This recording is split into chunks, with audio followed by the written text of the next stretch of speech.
The hardest thing about burying a child is that part of you keeps waiting for them to come home. Rain slid down the black windows of the Carter Global Tower as Evelyn Carter stood motionless beside the ballroom exit, her diamond earrings catching flashes of silver light from the Manhattan skyline below. Inside, the charity gala still hummed with polite laughter, crystal glasses, and the kind of wealth that made grief look elegant from a distance. But Evelyn barely heard any of it anymore.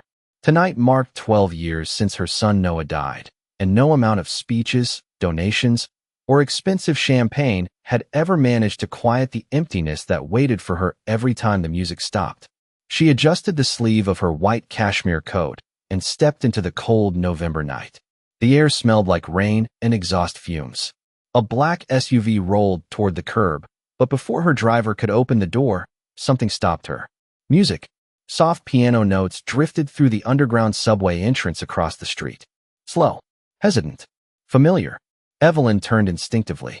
Under the flickering glow of a broken station light sat a homeless man behind an old electric keyboard missing 2 keys. His dark beard was streaked with gray. His coat looked too thin for the weather. A paper coffee cup sat near his boot with only a few crumpled dollar bills inside. Most people walked past him without looking twice. But Evelyn couldn't move, because the song he was playing was Noah's favorite lullaby. Her breath caught painfully in her throat. The melody wasn't common. She used to play it beside Noah's hospital bed when he couldn't sleep during thunderstorms. Slowly, the man lifted his head, his tired blue eyes scanning the crowd for a moment before returning to the keyboard. Then he leaned forward slightly, and the station light reflected against something hanging beneath his coat. A necklace. Silver. Small compass pendant. Evelyn's entire body went cold. No. Her heels clicked sharply against the wet sidewalk as she stepped closer, unable to breathe properly now. The necklace swung gently as the man played another note. Her hands began trembling. She knew every scratch on that pendant. Noah had gotten it on his 10th birthday during a family trip to Cape Cod. He used to call it his magic compass because he believed it would always help him find his way home. Evelyn remembered fastening it around his neck herself the morning before the accident, and she remembered standing beside a tiny white coffin 3 days later believing it had been buried with him. The homeless man suddenly noticed her staring. His fingers froze above the keyboard. For one long second, neither of them spoke. The city noise seemed to disappear completely. Evelyn stepped closer, rain dripping from her hair now, her voice barely more than a whisper. "Where did you get that necklace?" The man's expression shifted instantly. Fear, not guilt. Fear. He grabbed the pendant instinctively and stood up so fast the keyboard screeched against the concrete floor. "Lady, you got the wrong person." His voice sounded rough, like someone unused to speaking much. Evelyn's pulse pounded violently in her ears. "That necklace belonged to my son." The man's face lost what little color remained in it. He stared at her as though he'd seen a ghost. Then, without another word, he turned and disappeared into the crowd rushing down the subway stairs. "Wait!" Evelyn shouted, stumbling after him. Her driver called her name behind her, but she ignored him completely. She pushed through strangers, her heart slamming painfully against her ribs as she caught one final glimpse of the man vanishing onto the downtown platform below. And hanging against his chest beneath the station lights was Noah's compass necklace.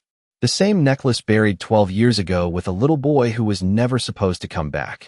By the time Evelyn reached the downtown platform, the train doors were already closing. She scanned every face through the rain-streaked windows, her chest tightening with panic, but the homeless man was gone. The train disappeared into the tunnel with a roar of metal and wind, leaving only silence behind. Evelyn stood frozen near the yellow safety line, her breathing uneven.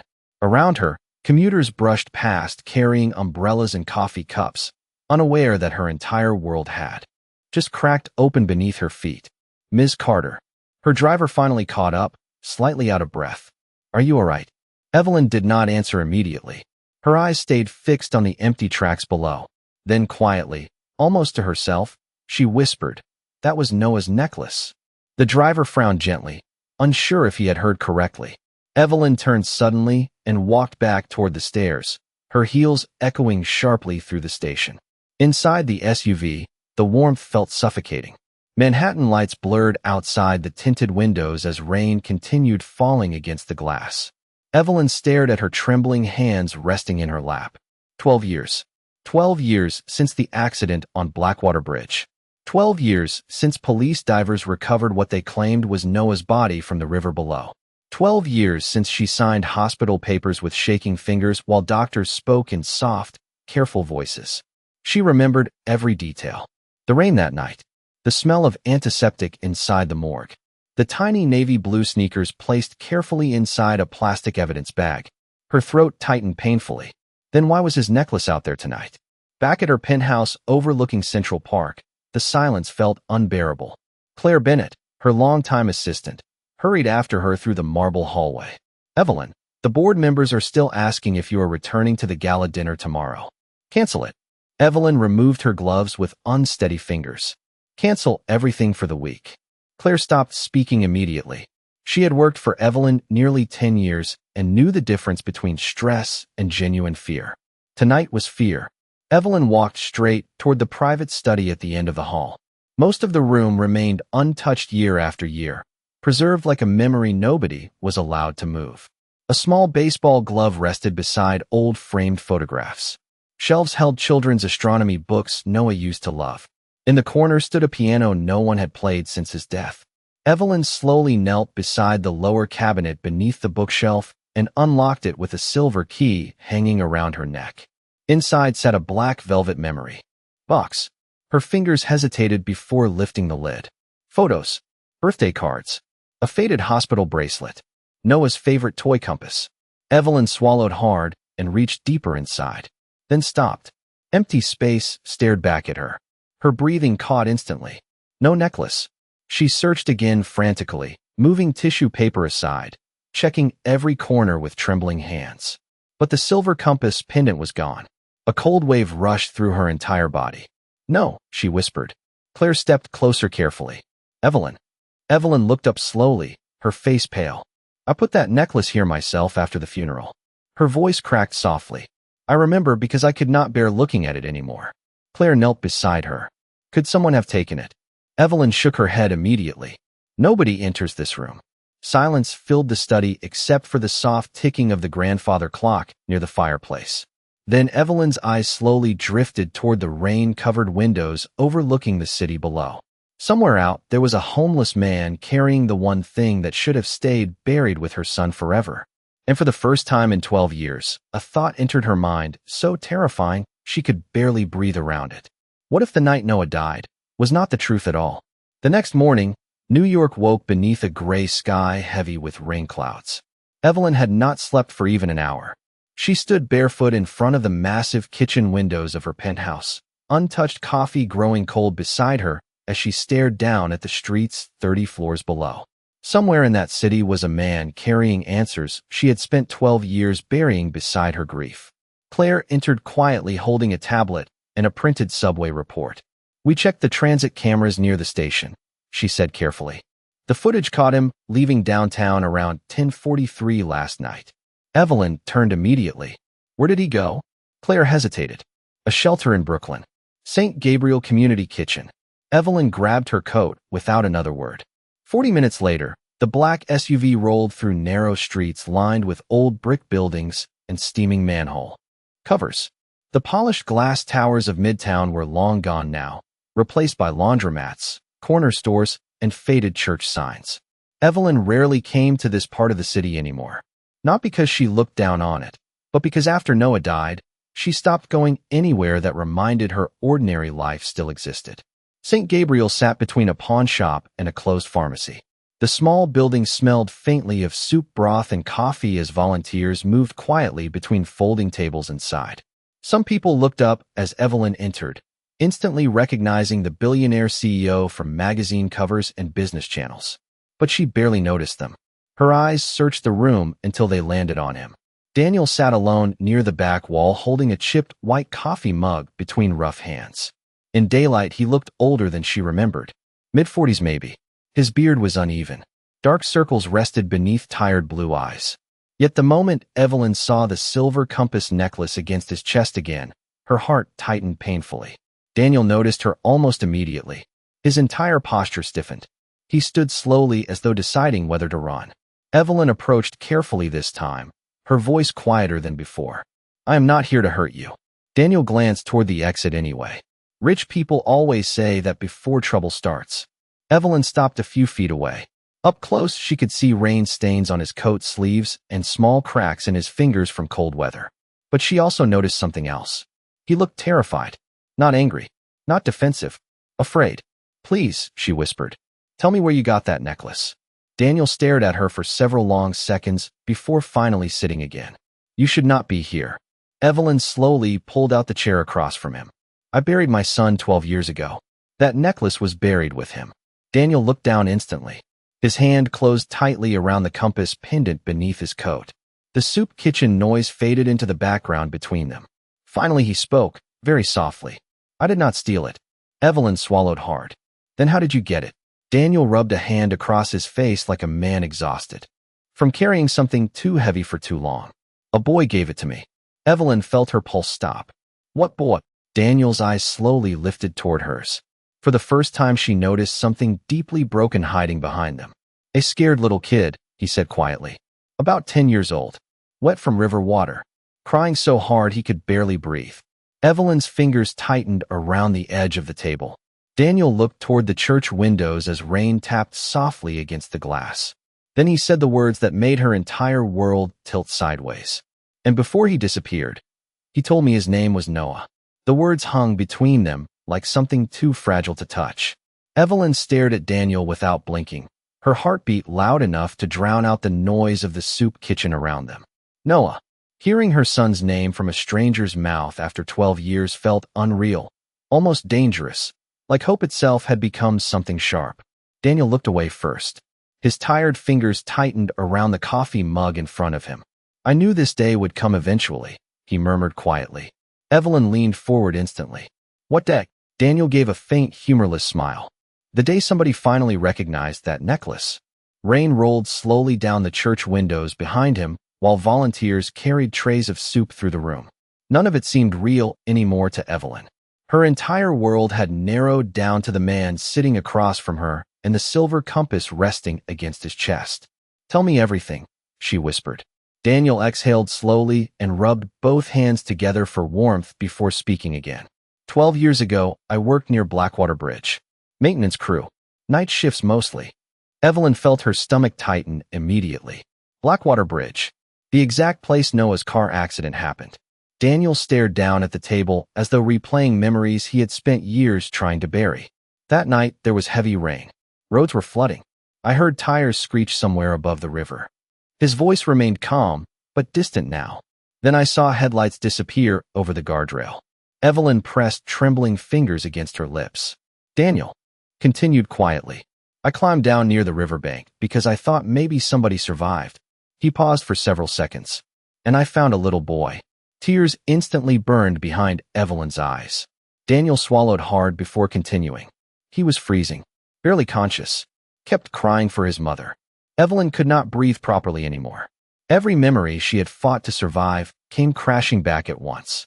Noah's empty bedroom, the funeral flowers, the tiny coffin lowered into wet ground beneath gray skies. Daniel reached into his coat pocket slowly and pulled out the compass necklace. Up close, the silver looked worn with age, tiny scratches carved into the edges exactly where Noah used to fidget with it during long car rides. Daniel held it carefully in his palm. The kid kept grabbing this thing like it was the only thing keeping him calm. Evelyn stared at the necklace, tears finally slipping silently down her cheeks. What happened after that? She asked weakly. Daniel's expression darkened slightly. A black SUV showed up about 20 minutes later. Evelyn frowned through her tears. Who was inside? A man in a gray overcoat. Expensive watch. Expensive shoes. The kind of guy who looked completely wrong standing beside a river in the middle of a storm. Daniel's voice lowered further. He said the boy belonged to an important family and that people would handle everything from there. Evelyn's entire body stiffened. Did you call the police? Daniel shook his head slowly. Shame flickered across his face. I should have. Silence filled the table between them. Finally he spoke again, almost in a whisper. But I was broke back then. My wife was sick. I could barely afford medicine. He looked away. The man offered me money to stay quiet. Evelyn felt cold all over. Who was he? Daniel rubbed his jaw tiredly. I never learned his name. Then after a pause he added softly, but before they drove away, the kid took off his necklace and handed it to me. Evelyn stared at him through tears. Daniel's blue eyes finally met hers again. He said, "If you ever find my mother, tell her I waited." Evelyn's breath broke completely. Her hand flew to her mouth as years of grief cracked open inside her all at once. Across the table, Daniel looked at her with quiet sadness, like a man who had spent 12 years carrying someone else's unfinished goodbye. Evelyn did not remember leaving the soup kitchen. One moment she was sitting across from Daniel listening to the final words her son may have spoken 12 years ago, and the next she was staring silently through the tinted SUV window as Brooklyn disappeared behind sheets of rain. Her chest felt hollow, as though grief and hope had collided so violently inside her that neither emotion knew where to go anymore. Claire sat beside her quietly, sensing that anything she said would only make the silence heavier. Back at the penthouse, Evelyn walked straight into her private study again. The room suddenly felt different now, smaller somehow, less like a shrine and more like a crime scene. Her eyes drifted across every untouched object she had preserved for over a decade. Noah's baseball cap, his astronomy books, the piano no one played anymore. For years she believed keeping everything frozen in time honored his memory. But now all she could think was one terrifying question. What if she had mourned the wrong ending? "Claire," Evelyn said softly without turning around. "Pull every file connected to Noah's accident." Claire blinked. Every file. Police reports. Hospital records. Insurance documents. Everything. Her voice hardened slightly. "And do not tell anyone what we are doing." Claire nodded immediately and disappeared down the hallway. Evelyn slowly approached the piano in the corner. Her fingertips brushed the dusty keys carefully before pressing one note. Soft. Hollow. The exact same note Daniel had played in the subway station. Her throat tightened instantly. Noah used to sit beside her on rainy nights practicing tiny melodies with serious concentration, always missing that same key near the middle because his hands were too small to stretch properly. Evelyn closed her eyes against the memory. Then another thought suddenly hit her. Daniel knew the lullaby, not just the necklace. Not just Noah's name. The song, too. Slowly, she sat down at the piano bench and opened the lower cabinet beneath the music stand. Inside were old sheet music books Noah once scribbled on with crayons. One paper slipped loose and floated onto the floor beside her heel. Evelyn picked it up absent-mindedly before freezing completely. At the bottom corner of the page was a child's handwriting. "If I get lost, my compass will bring me home." Tears instantly filled her eyes again. Noah wrote that when he was 9. She remembered laughing when he showed her because he truly believed the little silver necklace had magical powers. A sudden knock interrupted the silence. Claire hurried back into the room holding a thick stack of folders against her chest. "I found something strange." Evelyn stood immediately. Claire laid the files across the desk with nervous hands. "The original coroner's report from 12 years ago is missing." Evelyn frowned sharply. "Missing?" Claire nodded. "There is a replacement copy in the archive system, but not the original signed version." Evelyn felt cold again. Claire flipped through another folder carefully. "And there is something else." She pulled out an insurance authorization form. One signature near the bottom instantly caught Evelyn's attention. Richard Hale. Evelyn's stomach twisted. Richard had been the Carter family attorney for nearly 20 years. He handled Noah's estate after the accident. He handled everything. "That cannot be right," Evelyn whispered. Claire looked uneasy now. Richard personally authorized the closed casket recommendation before the funeral. Silence filled the room. Evelyn slowly sat down at the desk as pieces began shifting inside her mind in ways she was not ready to understand. Richard had convinced her the damage from the accident was too severe for identification. Richard handled the paperwork. Richard arranged the funeral. Richard told her there was nothing left to question. Her breathing became shallow. Then Claire quietly opened the final folder. "Evelyn." She slid one photograph across the desk. It was a grainy security image from the hospital parking garage 12 years ago. A black SUV pulling away in heavy rain. Standing beside the rear passenger door was a man in a gray overcoat. Even through the blurry image, Evelyn recognized him instantly. Richard Hale. Sleep became impossible after that night. Every time Evelyn closed her eyes, She saw two faces overlapping inside her mind. Noah at 10 years old smiling beside the ocean with his silver compass necklace, and Daniel sitting beneath the church lights, exhausted and haunted, carrying the final message her son may have left behind. By sunrise, the rain had finally stopped, but Manhattan still looked gray beneath the early morning clouds. Evelyn stood in her office at Carter Global staring at the city skyline, while Claire organized documents across the conference table behind her. I dug deeper into Richard Hale, Claire said carefully. There are financial transfers from 12 years ago that do not make sense. Evelyn turned immediately. Claire slid several printed bank records toward her. 3 weeks after Noah's accident, Richard received nearly $4 million through a private trust account. Evelyn frowned sharply. From who? Claire hesitated. The account owner is hidden behind offshore filings. Silence settled heavily across the room. Evelyn slowly lowered herself into the leather chair near the windows. Richard had been one of the only people she trusted after Noah died. During the worst weeks of her life, he handled everything while she could barely get out of bed.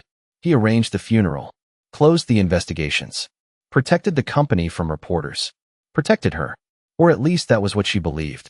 Claire spoke gently now. There is something else you need to see. She handed over a thin manila folder labeled St. Catherine Children's Services. Evelyn opened it slowly. Inside was a faded intake record dated only 2 days after Noah's supposed death. Male child, approximately 10 years old, found suffering from memory loss and shock near Blackwater County. Evelyn's fingers tightened around the paper. The child listed in the report had no confirmed identity, no emergency contacts, no matching fingerprints in state databases. She flipped to the final page and stopped breathing. The intake nurse had written one sentence in blue ink across the bottom. Margin.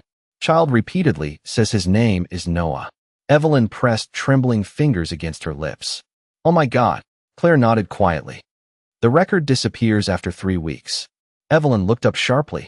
What do you mean disappears? There are no transfer papers, no adoption files, nothing. Claire swallowed hard. It is like somebody erased him. The room suddenly felt too small. Evelyn stood and walked toward the windows again, trying to steady her breathing.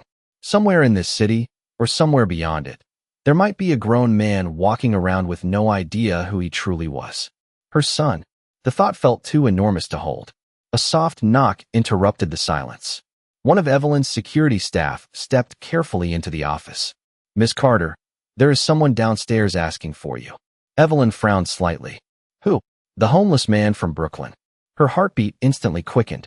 5 minutes later, Evelyn stepped into the private lobby near the lower elevator bank. Daniel stood near the marble entrance looking deeply uncomfortable beneath the expensive lighting and polished floors. He had clearly tried to clean up. His beard was trimmed unevenly now, and his old coat looked damp from the cold outside air. But his tired blue eyes carried the same sadness as before. He held something carefully in his hands wrapped inside a faded brown paper bag. You should not have come here, Evelyn said softly. Daniel gave a faint nervous smile. I almost did not. Several employees quietly stared from across the lobby, whispering as they passed the Billionaire CO, speaking privately to a homeless man. Daniel noticed immediately and shifted uneasily. Evelyn ignored them completely. Why are you here? Daniel looked down at the paper bag before handing it toward her. Because after you left yesterday, I remembered something. Evelyn slowly opened the bag. Inside was an old photograph damaged by water and folded nearly in half from age. Her breath caught instantly. A little boy stood smiling beside a river wearing a silver compass necklace around his neck. Noah. But beside him, kneeling with one arm around his shoulders, was a young man Evelyn had never seen before. Daniel looked at the photograph quietly. That picture was taken 3 weeks after the accident. Evelyn slowly lifted her eyes toward him. Daniel swallowed hard before speaking the words that made her pulse stop cold again. And I think the man beside your son might know where Noah is now. Evelyn stared at the photograph, so long her vision began to blur around the edges. Noah looked older than he had on the day of the accident. Healthier too. His cheeks carried color again. He was smiling beside the river with sunlight on his face, one hand gripping the silver compass necklace hanging against his chest. Alive. The thought hit Evelyn so hard she had to steady herself against the marble reception desk. Who is this man? she whispered, pointing toward the stranger kneeling beside Noah in the picture. Daniel rubbed the back of his neck uneasily. His name was Samuel Brooks. At least that is what he told me. Evelyn lifted her eyes immediately. Daniel nodded slowly. I have not seen him in years. Claire stepped closer, studying the photograph carefully. Where was this taken? Upstate New York. Small town near Lake George. Daniel looked toward the giant glass windows overlooking Manhattan. Samuel lived off the grid mostly. Quiet guy. Fixed boats. Did repair work around the marina.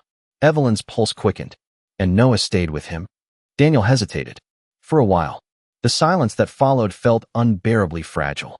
Finally, Evelyn asked the question she feared most. Why did nobody contact me? Daniel looked genuinely pained now. Because Noah did not remember who he was anymore. Evelyn felt her chest tighten sharply. Daniel continued carefully, choosing each word slowly. After the accident, he could barely remember his own name. Samuel took him in until things settled down. Claire frowned slightly. But why disappear completely? Daniel lowered his gaze. Because somebody started looking for the boy. A cold feeling crawled up Evelyn's spine instantly. Richard. Daniel nodded once. Samuel believed powerful people wanted Noah hidden.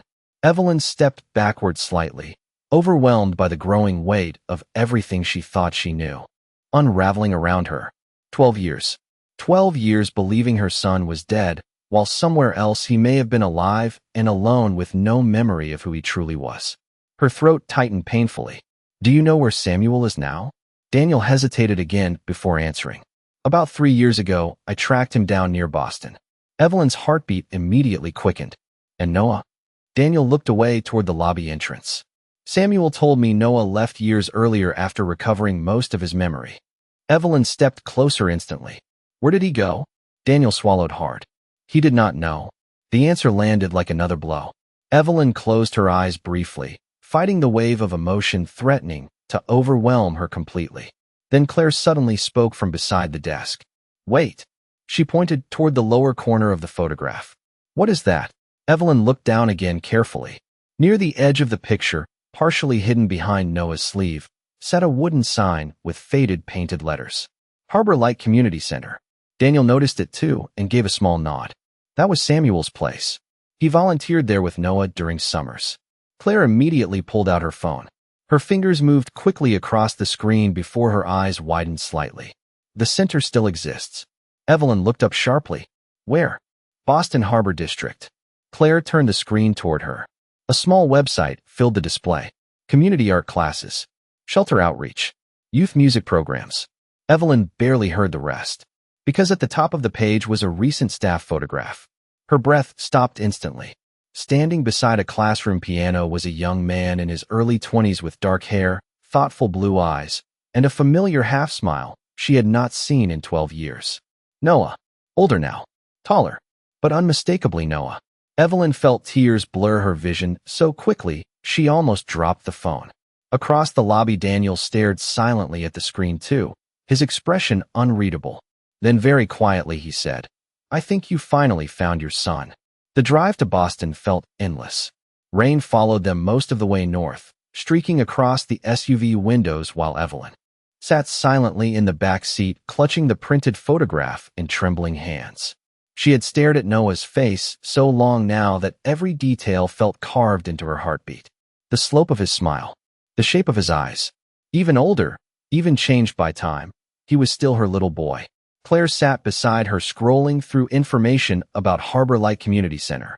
The place focuses on homeless outreach and music therapy, she said softly. Most of the staff are volunteers. Evelyn barely heard her. Her mind kept replaying impossible thoughts over and over. Was Noah happy? Did he remember her? Did he hate her for never finding him? Daniel sat quietly in the front passenger seat beside the driver, looking out at the passing highway lights. Since leaving Manhattan, he had barely spoken at all. By the time they reached Boston Harbor, evening had settled over the waterfront.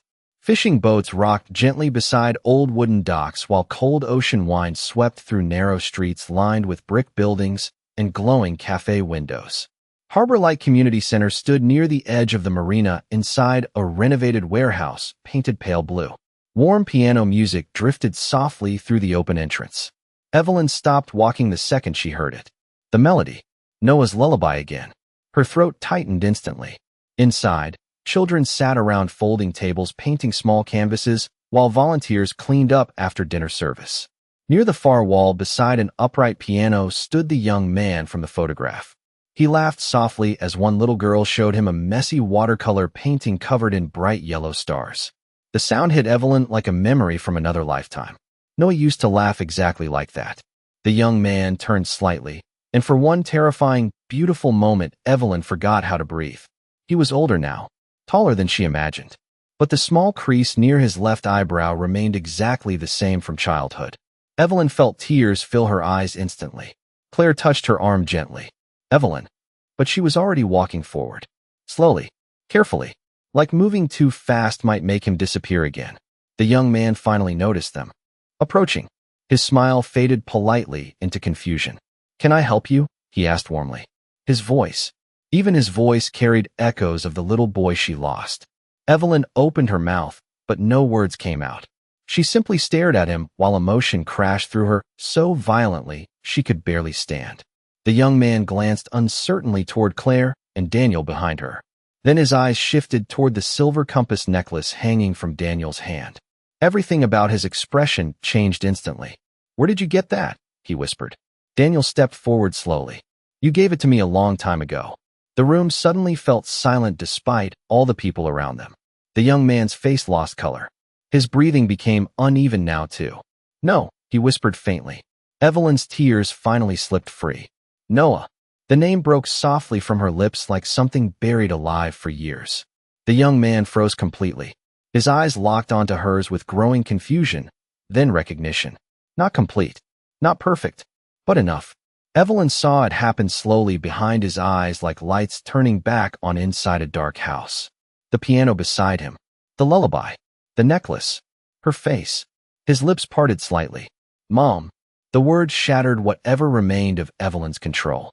She crossed the room instantly and wrapped both arms around him as tears streamed down her face. For a moment, Noah stood frozen in shock. Then slowly, uncertainly, his arms closed around her too. 12 years of grief collapsed into one heartbeat beneath the soft glow of the harbor lights while outside, rain finally stopped falling over the ocean.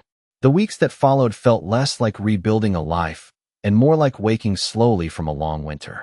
Evelyn rented a quiet townhouse near Boston Harbor instead of returning immediately to Manhattan. Every morning she walked 3 blocks to Harbor Light Community Center carrying coffee for Noah and sometimes pastries for the volunteers.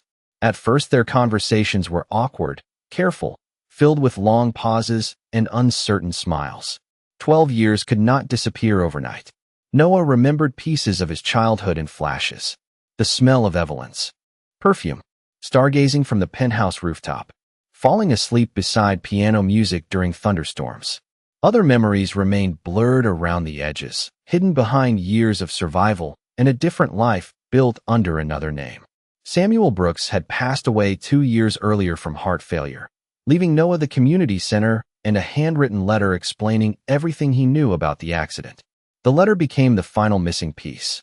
Richard Hale had arranged for Noah to disappear after discovering a hidden clause in the Carter family trust.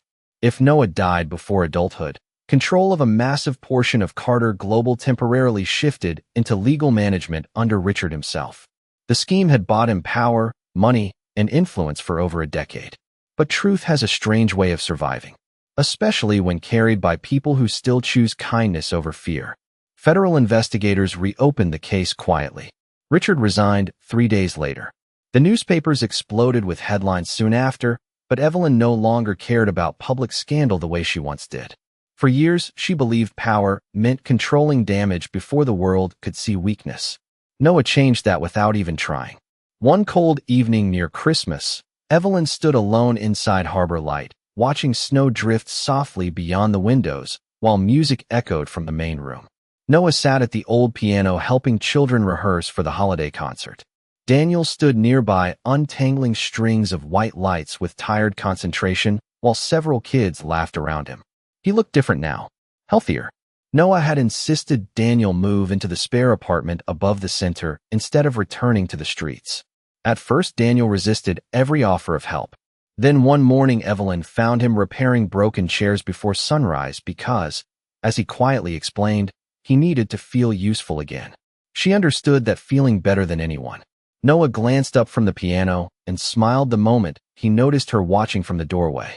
The sight still stole the breath from her chest sometimes. Not because she feared losing him now, but because after 12 years of darkness she still could not fully believe this was real.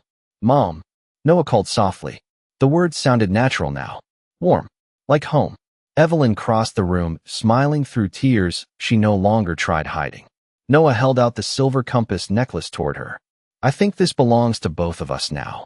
Evelyn touched the worn pendant gently before fastening it around the small wooden frame sitting atop the piano. Inside the frame was an old photograph. Noah at 10 years old standing beside the ocean, smiling with sunlight in his eyes. Beneath it rested a newer picture taken only days earlier. Noah, Evelyn, Daniel, standing together outside Harbor Light beneath falling snow. A family built from loss, survival, forgiveness, and the strange miracle of being found again. The concert began moments later. Children's voices filled the room softly while Noah played the lullaby Evelyn thought she would never hear again. Around them, people laughed, carried soup trays, hung decorations, and talked about ordinary things. Life moving forward quietly, warmly, beautifully. Evelyn looked around the crowded community center and realized something that wealth, power, and grief had hidden from her for far too long. Home was never the penthouse in Manhattan. It was not the company towers or gala dinners or guarded gates. Home was simply the place where love finally found its way back.